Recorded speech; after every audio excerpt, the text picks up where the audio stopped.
হরে কৃষ্ণ কৃষ্ণ কৃষ্ণ হরে হরে, হরে রাম রাম রাম হরে হরে। রাধে রাধে, বলো রাধে রাধে। একটু কমেন্ট টমেন্ট করে দিন। এত সুন্দর সুন্দর কথা বলছি, ভালো লাগছে না? আমাকে পছন্দ না, এটা আমি জানি। ধর্মকে সবার পছন্দ, আমাকে অনেকে পছন্দ না, ওর জন্য কোনো ইমপ্রুভ নেই। যাকে হরে কৃষ্ণ। যেদিন ভগবানের ইচ্ছা হবে সেদিন ভগবান হিন্দুদের কাছে আমার এগুলো নিয়ে যাবে। ভগবানের ইচ্ছা না হলে এগুলো আমার হিন্দুদের কাছে যাবে না। আমার ভিডিও করার দুটো দিক আছে। একটা হচ্ছে হরে কৃষ্ণ রাধে রাধে বলে আমি ভগবানের নামও করি আপনাদের কাছে ভিডিওতে, আর ভগবানের কথা বলি। 2 নম্বর হচ্ছে জয় হিন্দ, আমি হিন্দুদের জন্য বলি জয় শ্রীরাম। সব কিছুর মধ্যে হিন্দু যেখানে আমি সেখানে। হরে কৃষ্ণ। চলুন আজকের কথা শুরু করি। আজকে আমি আপনাদের কাছে দারুণ একটা কথা বলছি। কংস পিতার নাম উগ্রসেন, এটা সবাই জানে, কিন্তু অ্যাকচুয়ালি কংসর পিতা উগ্রসেন নয়। চলুন সে কথায় আসি। কংস অ্যাকচুয়ালি কে, কোথা থেকে এলো কংস, এটা নিয়ে প্রচুর তর্ক বিতর্ক আছে। অনেকে বলে যে উগ্রসেন তো ধার্মিক ছিল, তাহলে উগ্রসেন যদি ধার্মিক থাকে তাহলে উগ্রসেন কংসের মতন এক রাক্ষসকে জন্ম দিলে কী করে? কংস তো রাক্ষস ছিল। অনেকে এই যুক্তিটা দেয় যে কংস রাক্ষস ছিল, আর উগ্রসেন কিন্তু রাক্ষস ছিল না, তাহলে উগ্রসেনের পুত্র রাক্ষস হলো কী করে? চলুন আমি আজকে আপনাদের কাছে ব্যাপারটা পুরো ভাঙিয়ে একদম খোলসা করে জল করে দিচ্ছি। হরে কৃষ্ণ। কংস রাক্ষসীরই পুত্র ছিল। এবার আমি শুরু করি, একটু পূর্ব থেকে নিয়ে যাই, না হলে আবার শুনতে ভালো লাগবে না। উগ্রসেন ছিল খুবই ধার্মিক একজন রাজা, এবং তিনি খুব সুন্দরভাবে নিজের রাজ্য পরিচালনা করতেন। উগ্রসেনের নাম দিকে দিকে প্রচলিত ছিল, কিন্তু উগ্রসেনের রাজ্য অনেক বড় ছিল না, কিন্তু উগ্রসেনের সঙ্গে কেউ যুদ্ধও করতো না। কেন? উগ্রসেন সম্বন্ধে সবাই জানতো উনি কোনো ধার্মিক রাজা, সবাই সম্মান করতো উগ্রসেনকে। রাজ্য ছোট ছিল কিন্তু সবাই সম্মান করত উগ্রসেনকে। আর দেখতে খুবই সুন্দর ছিল। উগ্রসেনের বিবাহ হয়নি, তা উগ্রসেনের কাছে হঠাৎ প্রস্তাব আসে যে সত্যকেতুর কন্যা পদ্মাবতী, বা তার আরেকটা নামও আছে পৌণ্যরেখা, সেই কন্যার বিবাহের প্রস্তাব নিয়ে এসছে সত্যকেতুর ওখান থেকে। বিবাহের প্রস্তাব এসছে উগ্রসেনের কাছে। তা উগ্রসেন বলছে ঠিক আছে, কন্যাকে তাহলে দেখা যাক। পদ্মাবতী বা পৌণ্যরেখা উগ্রসেনের স্ত্রীর কথা বলছি, দেখতে একদম খুব সুন্দর ছিল, একদম লম্বা। এখানে শাস্ত্রে যেটা পাওয়া যায় পদ্মাবতী বেশ লম্বা ছিল, আর চোখ নাক মুখ সব একদম দেবতা দেবীদের মতন ছিল। দেবীরা যেরকম চোখ নাক মুখ চোখা চোখা, ওরকম চোখা চোখা ছিল পদ্মাবতী। মানে ঠিক মতন সে যখন সাজগুজ করে বেরোতো তখন অনেকে ভরকি খেয়ে যেত যে কোনো দেবী নাকি, মানে পার্বতী, সরস্বতী, লক্ষ্মী এদের মতন লাগতো তাকে দেখতে। অনেকে ভরকি খেয়ে যেত যে কোনো দেবী হয়তো স্বর্গ থেকে নেমে এসছে। তা আমি এই কথা দিয়ে বুঝিয়ে দিলাম পদ্মাবতী কত সুন্দর ছিল দেখতে। উগ্রসেনের যাকে বিবাহ করবে, তা উগ্রসেন গিয়ে পদ্মাবতীকে দেখেই একেবারে গলে গেছে। ঠিক আছে, পদ্মাবতী এত সুন্দর দেখতে, যখন সেজেগুজে এসছে সে উগ্রসেন দেখেই একেবারে হয়ে গেছে, একেবারে এক কথায় মানে প্রেম জাগ্রত হয়ে গেছে। এবার উগ্রসেন দেখতে খুব সুন্দর ছিল, পদ্মাবতী উগ্রসেনকে দেখেও লজ্জায় পড়ে গেছে, মানে তারও প্রেম ভাব এসছে মনের মধ্যে। আর দুজনে যখন একটু প্রেম ভাব এসছে, ফটাফট বিয়ে ঠিকঠাক হয়ে গেল এবং দুজনের মধ্যে বিবাহ হয়ে গেল। পদ্মাবতী আর উগ্রসেন রাজ্যে এসে এমন প্রেমের মধ্যে মজে গেল যে উগ্রসেনের রাজ্য পরিচালনার মধ্যে মনই নেই। মানে তার রাজ্য পরিচালনায় মন নেই, সে সারাক্ষণ পদ্মাবতীর পেছন পেছনই পড়ে থাকতো, মানে পদ্মাবতী এত সুন্দর ছিল দেখতে। তো মন্ত্রী একদিন উগ্রসেনকে ডেকে বলছে যে আপনি আপনি যদি সারাক্ষণই আপনার স্ত্রীর পেছনে থাকেন তাহলে রাজ্য পরিচালনা করবে কে?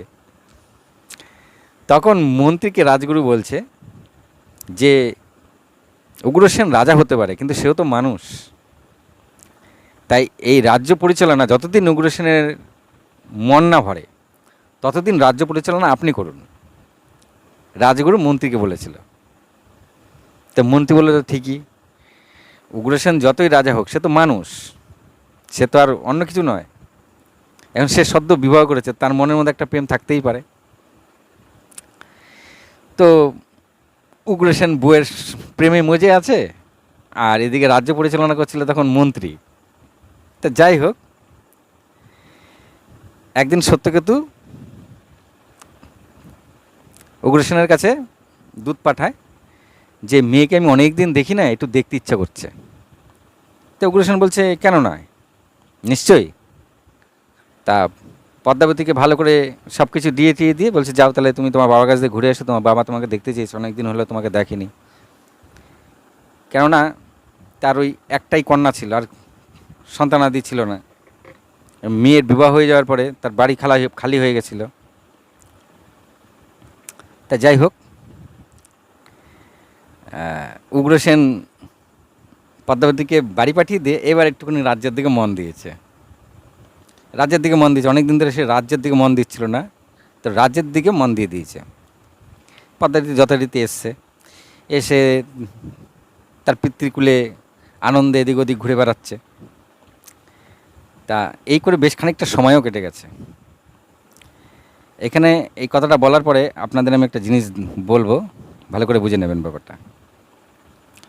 এবার পদ্মাবতী সবাই মিলে ঠিক করেছে, মানে সামনে একটা পাহাড় আছে, সেই পাহাড়ে খুব সুন্দর বাগিচা আছে, সেই বাগিচা দেখতে সবাই যাচ্ছে।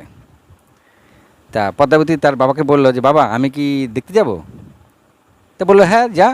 তা সবার সঙ্গে পদ্মাবতী বেশ সেজে গুজে গেছে বাগিচা দেখতে। পাহাড়টার একটা নাম আছে, আমার একটু খেয়াল পড়ছে না। ওইখানে যেন সবার সঙ্গে সে ঘুরছে। সেই সময় ওই আকাশপথ দিয়ে এক রাক্ষস যাচ্ছিল, তার নাম দুর্মিল। দুর্মিল যখন ওই উপর দিয়ে যাচ্ছিল, দুর্মিল কি মাঝে মাঝে সত্যকেতুর এখানে আসতো। দুর্মিলের সঙ্গে সত্যকেতুর একটা যোগাযোগ ছিল, রাজনৈতিক যোগাযোগ। তো ওই আসতে গিয়েই ইসেকে দেখে, পদ্মাবতীকে দেখে। আর পদ্মাবতী তখন সেজেগুজে ছিল। আর পদ্মাবতীকে দূর থেকে দেখেই প্রথমে দুর্মিল ভাবলো হয়তো কোনো দেবী। তারপরে তিনি বিমানটাকে দাঁড় করিয়ে নিচে নেমে এলেন, ভালো করে দেখলেন, হ্যাঁ তার দেবী দেবী মনে হলো। তা দুর্মিল কী করলো, তাকে ভালো করে দেখে একটু ধ্যান করলেন। মানে দুর্মিল প্রচণ্ড শক্তিশালী রাক্ষস ছিল। ধ্যানের মাধ্যমে জানতে পারলেন এ কোনো দেবী নয়, এ হচ্ছে উগ্রসেনের স্ত্রী। বলে একটা মানুষের স্ত্রী এত সুন্দর, ঠিক আছে। দুর্মিল মনের মধ্যে তার ভুলভাল চিন্তা এসে গেল। দুর্মিল কী করলো, নিজের চেহারাটাকে বদলে উগ্রসেনে তৈরি করে দিল, উগ্রসেন হয়ে গেল। উগ্রসেন হয়ে দুর্মিল ঠিক পদ্মাবতীর দৃষ্টি আকর্ষণ করার জন্য বেশ দূরে দাঁড়িয়ে দাঁড়িয়ে পদ্মাবতীর দৃষ্টি আকর্ষণ করছিল, যেন পদ্মাবতী যেন একবার দেখে। আর এমন জায়গায় দাঁড়িয়েছিল সেখানে যেন অন্য কেউ না আসে। ঠিক তাই হলো, পদ্মাবতীর চোখ ওই দুর্মিলের দিকে পড়ে গেছে। আর দুর্মিল তখন উগ্রসেন হয়ে ছিল। এবার যেই দুর্মিল দেখলো যে পদ্মাবতী আমার দিকে তাকিয়েছে, দুর্মিল কী করলো, একটা গাছের তলায় ধ্যানের মতন বসলো। পদ্মাবতী তো স্বামীকে দেখেই, আর সে ঘুরছে, বিহার করছে, আর তার মন এখন একটু ফুরফুরেই ছিল। তো পদ্মাবতী একদম ফটাফট এসে গেছে, বলছে কি স্বামী আপনি এখানে? বলছে আমি আমার রাজ্য থেকে শুনলাম তুমি নাকি এখানে বেড়াতে এসছো, তাই তোমাকে আমি অনেক দিন দেখিনি, তাই তোমাকে দেখার জন্য আমি এই বনের মধ্যে এসেছি। তো পদ্মাবতী এতে ভুলে গেল, ঠিক আছে। কিন্তু এটা তো উগ্রসেন ছিলই না, ছিল তো দুর্মিল।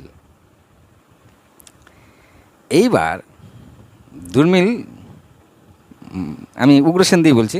এইবার উগ্রসেনের বেশে দুর্মিল তার স্ত্রীর সঙ্গে প্রণয় করতে চাইল। আর তখন তো ঘুরছে পদ্মাবতী, তা পদ্মাবতী রাজি হয়ে গেল। যাই হোক, যখন দুজনের মধ্যে রতিক্রিয়ার শেষ মুহূর্ত, তখন পদ্মাবতী বুঝলে এ আমার স্বামী না। তখন ধর্মড়িয়ে উঠেছে, উঠে বলছে, তুমি কে? তুমি তো আমার স্বামী নাও, আমার স্বামী তো এরকম না।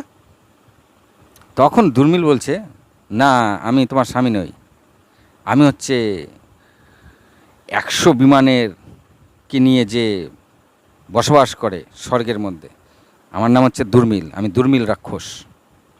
কয়, তাহলে তুমি যে আমার সঙ্গে এরকম করলে, এখন আমার কি হবে? আমার স্বামী আমাকে ঘরে নেবে না, আমার তো জীবনটাই নষ্ট করে দিলে। তা দুর্মিল বলছে, তুমি এত চিন্তা করছো কেন?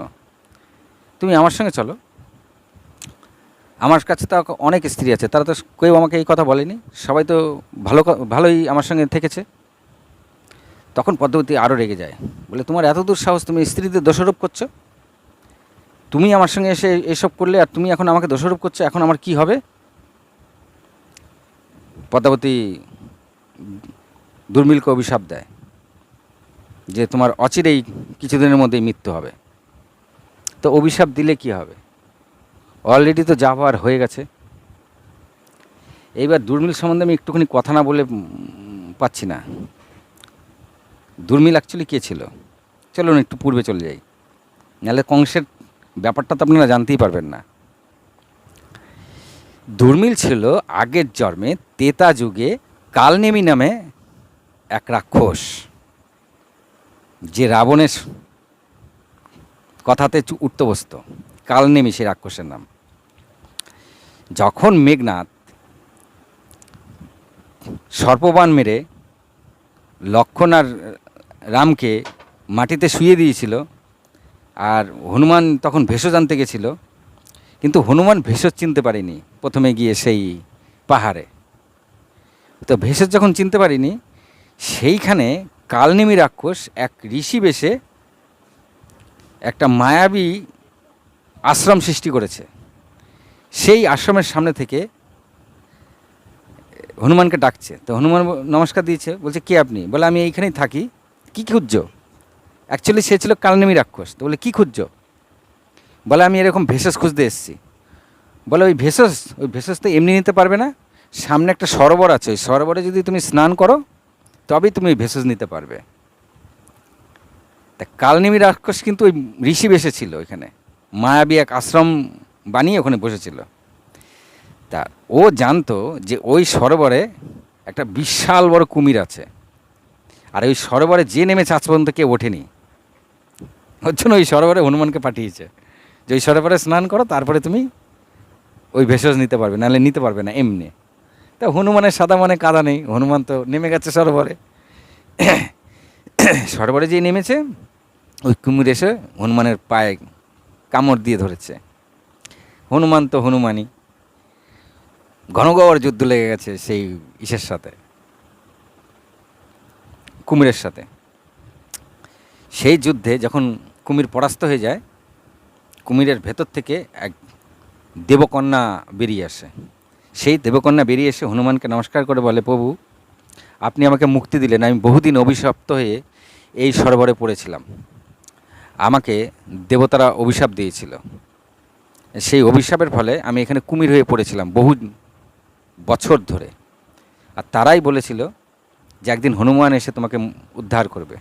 আজ আপনি প্রভু আমাকে উদ্ধার করলেন, আমি এতে খুব খুশি। তো হনুমান বলল, ঠিক আছে। তখন বলল যে আপনি যেহেতু আমাকে উদ্ধার করেছেন, তাই আমি আপনাকে একটুখানি উপকার করতে চাই। যেই ঋষি আপনাকে এই সরোবরে পাঠিয়েছে, সে কিন্তু কোনো ঋষি নয়, সে হচ্ছে কালনেমি রাক্ষস।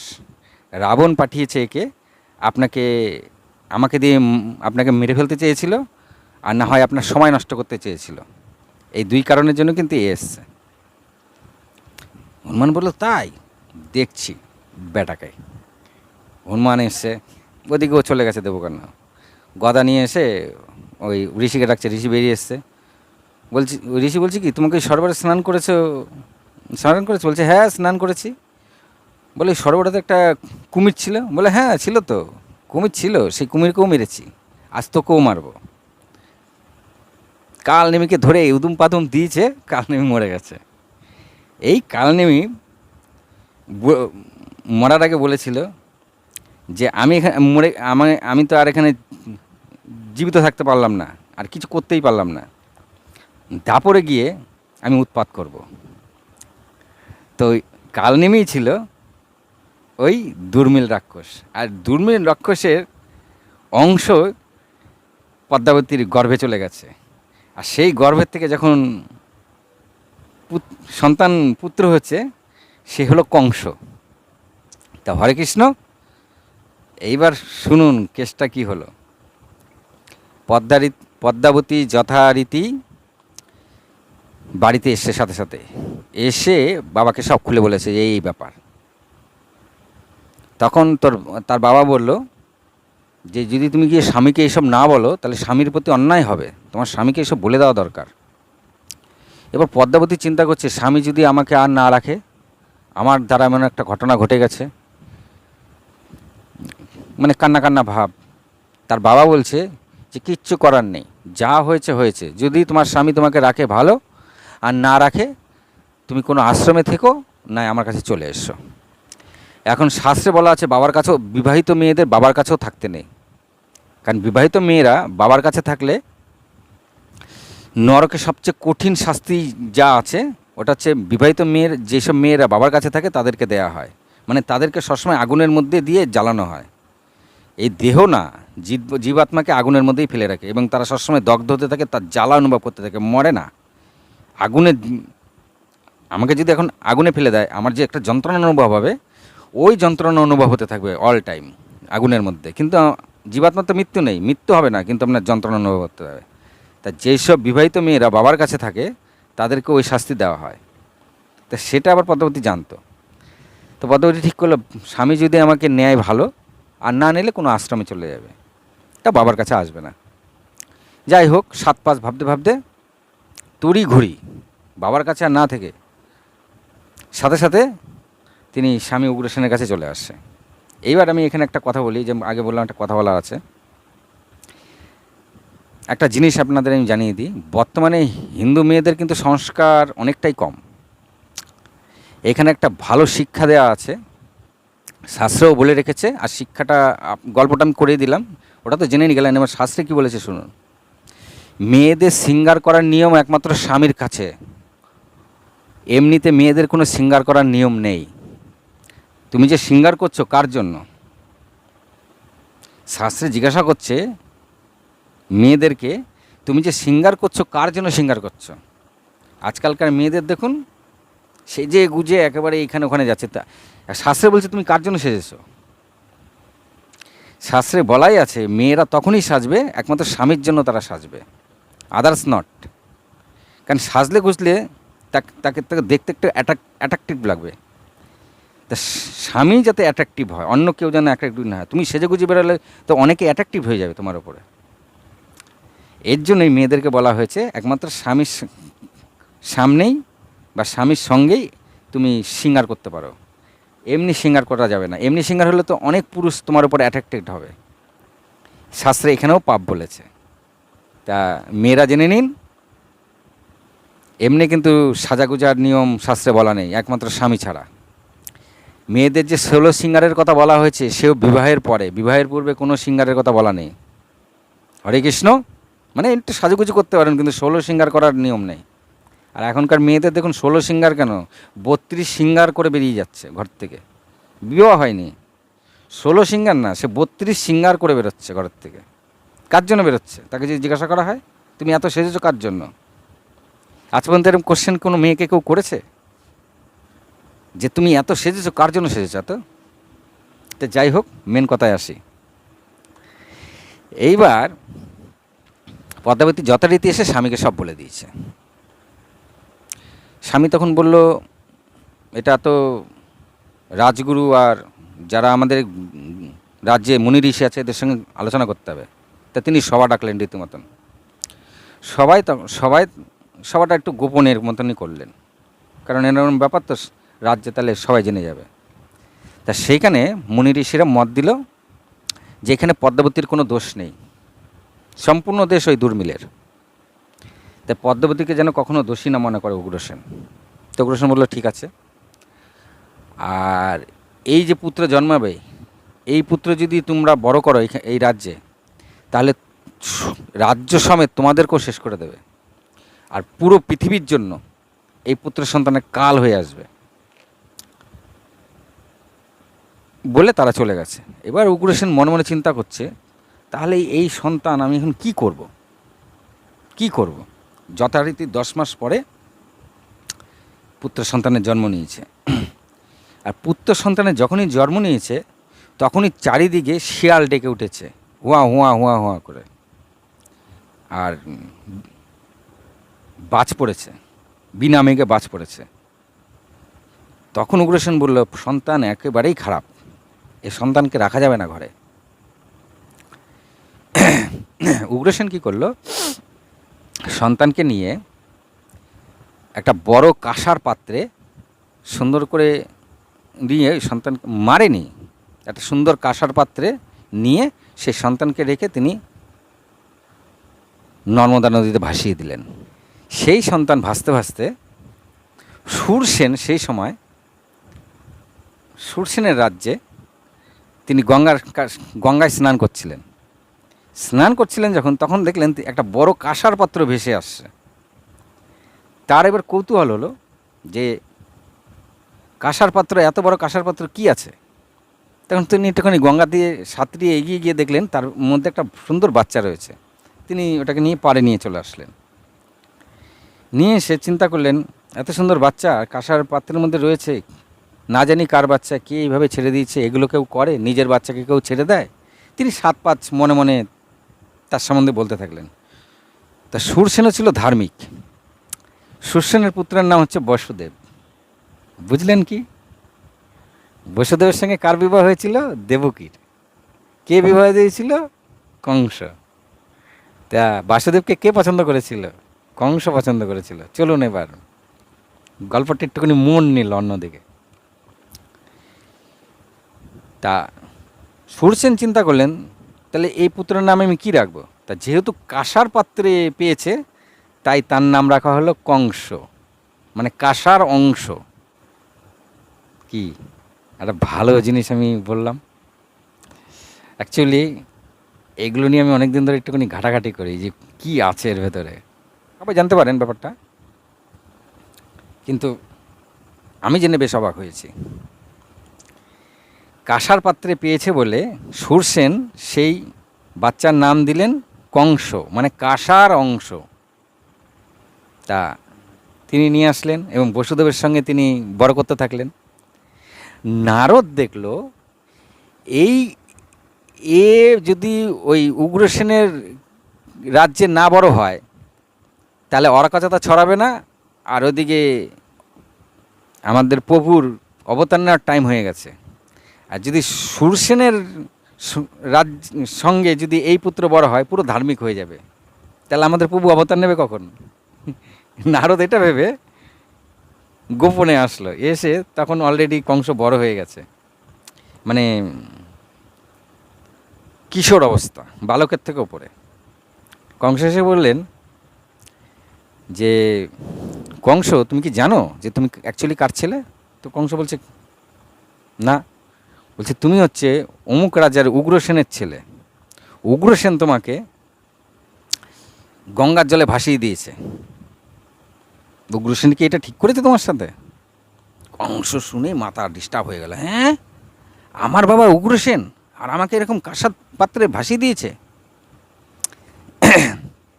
তিনি সোজাসুজি শূরসেনকে প্রশ্ন করল কংস, যে বাবা, পিতা, আপনি কি আমাকে এই নদীর জলে কাঁসার পাত্রে পেয়েছেন? তা শূরসেন ধার্মিক ছিল, সে বলল হ্যাঁ, আমি তোমাকে কাঁসার পাত্রে পেয়েছিলাম। এইবার কংস ভাবলো তাহলে তো নারদ ঠিকই বলেছে, একেবারে সত্যি কথা, খুব রেগে গেল উগ্রসেনের ওপরে। কি করলো, গেল না আগে উগ্রসেনের কাছে, ওখান থেকে সুরসেনের অনুমতি নিয়ে সোজা চলে গেল কৈলাসে। কৈলাসে গিয়ে শিবের ধ্যান করলো। শিব খুশি হয়ে কংসকে আশীর্বাদ করলেন, আর কংসকে একটা ধনুক দিলেন, আর বললেন এই ধনুক যেদিন ভেঙে যাবে তুমি মনে করবে যে সেদিন তোমার মৃত্যু হবে। তা কংস সেই ধনুকটা নিয়ে বলল ঠিক আছে, ধনুক তাহলে আমি খুব সাবধানে রাখবো। আর মহাদেব সেই সঙ্গে এই কথা বলল যে এই ধনুক যে সে ভাঙতে পারবে না, একমাত্র স্বয়ং নারায়ণ ছাড়া এই ধনুক কারো ভাঙারই ক্ষমতা নেই। তখন কংস বলল তাহলে তো আমি অমর, নারায়ণ ছাড়া যদি কেউ না ভাঙতে পারে তাহলে আমাকে কেউ মারতেই পারবে না। যথারীতি সেই ধনুক নিয়ে এসে আর তিনি সুরসেনের রাজ্যে এলেন না, সোজা চলে গেলেন উগ্রসেনের ওখানে। তিনি সেই আসার পথে বকাসুর, আগাসুর, যত রাক্ষস ছিল, পুতনা, এদের সঙ্গে সব সন্ধি স্থাপন করলেন। সন্ধি স্থাপন করে সোজা উগ্রসেনের কাছে আসলেন এবং বাবাকে এসে বললেন, উগ্রসেনকে এসে সরাসরি জিজ্ঞাসা করলেন যে আচ্ছা, উগ্রসেনের আরেকটা কথা বলে নিই, তারপরেও উগ্রসেনের পুত্র সন্তান, কন্যা সন্তান অনেকগুলি হয়েছিল। আর কংস সোজা উগ্রসেনকে জিজ্ঞাসা করছে যে আপনার সন্তানকে কি আপনি এরকম নর্মদার জলে কাঁসার পাত্রে ভাসিয়ে দিয়েছেন? উগ্রসেন ধার্মিক ছিল, মিথ্যা কথা বলতে পারেনি, বলছে হ্যাঁ। তা একবারও কি আপনি ভাবলেন না সেই বাচ্চাটার কী হবে? বাচ্চাটা তো ডুবে যেতে পারত। তখন উগ্রসেন বলছে হ্যাঁ, এটা আমার ঠিক হয়নি, এটা আমার ভুল হয়ে গেছে। তো বলছে সেই পুত্রই হলাম আমি, আমার নাম কংস। ঠিক আছে, তো উগ্রসেন ইচ্ছা না থাকতো বাধ্যগত তিনি কংসকে জড়িয়ে ধরতে চাইলেন, কংস তাকে ছিটকিয়ে ফেলে দিলেন যে আপনি আমার বাবা হতেই পারেন না। এক বাবা কখনো নিজের সন্তানকে গঙ্গা জলে ভাসিয়ে দেয়? বলে বেরিয়ে গেলেন, কংস বেরিয়ে গেল। বেরিয়ে গিয়ে সে একটা ছোট্টখাট্ট কিছু সৈন্য সামন্ত জোগাড় করে উগ্রসেনকে গোপনে বন্দি করলেন, বন্দি করে কারাগারে নিক্ষেপ করে দিলে। কারাগারে নিক্ষেপ করে দিয়ে কংস রাজগদ্দিতে বসে গেল। তা আজকে এই পর্যন্তই। হরে কৃষ্ণ, হরে কৃষ্ণ। সবাই ভালো থাকবেন, খুব ভালো থাকবেন, কোনো অসুবিধা নেই। তা কংসর ব্যাপারটা আমি আপনাদেরকে বোঝাতে পারলাম কি করে কংসর নামটা হলো। আর তাহলে কংসের শরীরে কার অংশ হয়েছে? কংসের শরীরে কালনেমি রাক্ষসের অংশ রয়েছে। তা কালনেমি রাক্ষস যখন ওই হনুমানের সঙ্গে যুদ্ধে হেরে গেছিলো, তো মরার আগে কালনেমি বলে গেছিলো যে দাপরে আমি এর বদলা নেব। তা কংসরূপে সেই অংশ কংসরূপে উৎপাত করেছিল দাপরে এসে। হরে কৃষ্ণ, হরে কৃষ্ণ। সবাই গলায় একটা মালা নিন, একটা মালা নিন, খুব ভালো লাগবে। হিন্দুদের নিজেকে হিন্দু প্রমাণ করতে একটা গলায় মালা নিন, কারণ আপনার পাশে যদি একটা বিধর্মীয় দাঁড়িয়ে থাকে আপনার মনে হবে না যে এই বিধর্মী, কারণ বিধর্মীরা হিন্দুদের মতনই দেখতে। আপনি কি করে বুঝবেন এই বিধর্মী? হয়তো সে গোভক্ষণ করে এসে আপনার পাশেই দাঁড়িয়ে আছে, আপনি বুঝতে পারছেন না। তো নিজেকে হিন্দু কি করে প্রমাণ করবেন?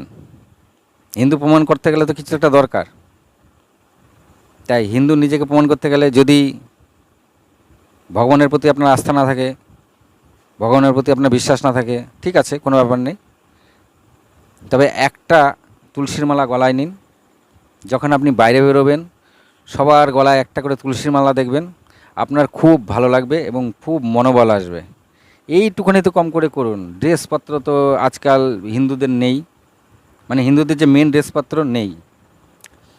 পড়াশোনার যে শাস্ত্রে আমাদের জানা দরকার, ছোটোর থেকে যে আমাদের শাস্ত্র জানা দরকার নেই।